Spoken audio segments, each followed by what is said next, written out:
Hello everyone, कैसे हैं आप सब। आई होप सब अच्छे होंगे। तो आज हम बात करेंगे कि छात्रावास अधीक्षक की तैयारी शुरू से शुरू कैसे करें।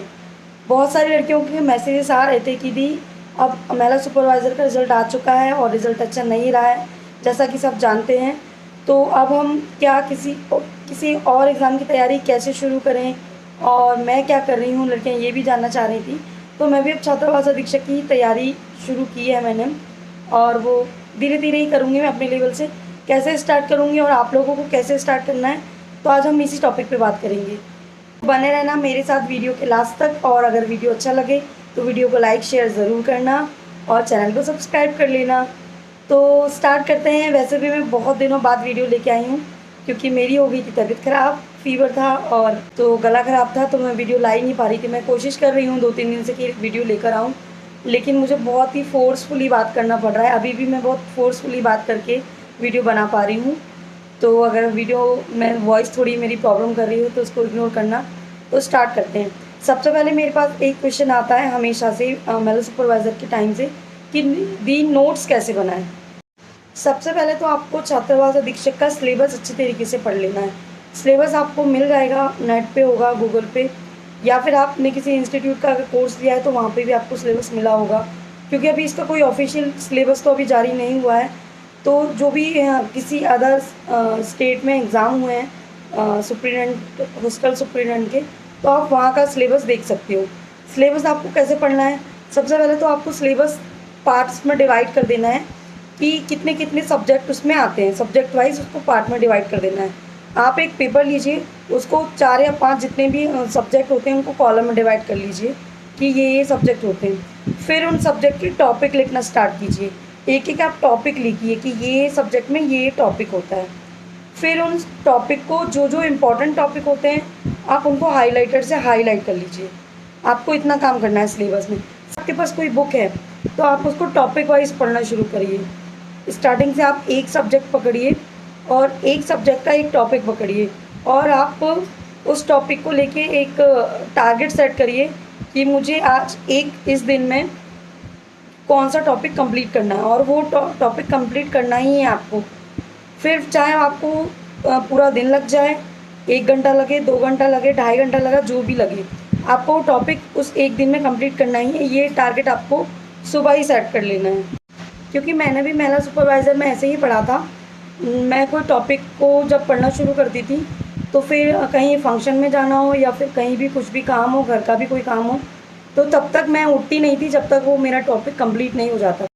एक ही टॉपिक को एक ही टाइम में ख़त्म करने का प्रॉफिट आपको ये होगा कि वो टॉपिक आपको बहुत अच्छे से समझ आएगा और वो टॉपिक आपके दिमाग में अच्छी तरीके से छप जाएगा। उसको आपको बार बार नहीं पढ़ना पड़ेगा। लेकिन अगर आप किसी टॉपिक को पढ़ते समय बार बार बीच में उठ रहे हैं, बार बार बीच में घर का काम करना है, या फिर कोई गेस्ट आ गया उससे बात करने चले गए, तो आपको जब आप वो टॉपिक आप पढ़ने बैठेंगे फिर से, तो आपने जहाँ से छोड़ा था वहाँ से नहीं पढ़ेंगे, आपको वो शुरू से शुरू करना पड़ेगा, क्योंकि आपको समझ नहीं आएगा। जब तक आप शुरू से उस टॉपिक को शुरू नहीं करेंगे तो आपको कुछ समझ में नहीं आएगा। इसलिए कोशिश करिए कि एक टॉपिक जो भी आप पढ़ना शुरू कर रहे हैं उसको आप एक ही टाइम में ख़त्म कर लें, तो वो लाइफ लॉन्ग आपको याद रहेगा। अब मैं आपको बताती हूँ कि आपको नोट्स कैसे बनाना है। तो नोट्स आपको तीन तीन पार्ट में डिवाइड करके बनाना है। मैंने भी अपने महिला सुपरवाइज़र के नोट्स ऐसे ही बनाए थे। तो किसी अगर आपने इंस्टीट्यूट का कोर्स लिया है तो उससे आप नोट्स कैसे बनाएंगे, उससे आप स्टडी कैसे करेंगे, वो मैं आपको नेक्स्ट वीडियो में बताऊँगी, क्योंकि इस वीडियो में मैंने बताया तो वीडियो काफ़ी लॉन्ग हो जाएगा। अभी मैं आपको सिर्फ ये बता रही हूँ कि आप सेल्फ स्टडी कर रहे हैं घर पे, तो आप कैसे आपको नोट्स बनाना है, कैसे आपको छात्रावास अधीक्षक की तैयारी करनी है। तो सबसे पहले तो आप क्या करेंगे, जो भी आपके पास बुक है, जो भी आपके पास मटेरियल अवेलेबल है किसी भी सब्जेक्ट का, तो आप सब्जेक्ट वाइज उसको पढ़ना शुरू करिए। ओनली आपको रीडिंग लगानी है। जैसे कि आपने मान लो कंप्यूटर उठाया, तो कंप्यूटर के आपके आपने एक दिन उठा लिया आपने जनरेशन ऑफ कंप्यूटर, तो आप जनरेशन ऑफ कंप्यूटर का ओनली आप रीडिंग कर लीजिए कि हाँ ये फर्स्ट जनरेशन में ये हुआ था, सेकंड जनरेशन में ये हुआ था। ओनली आप रीडिंग करते जाइए, कुछ मत करिए, रीडिंग करते जाइए और अंडरस्टैंड करते जाइए।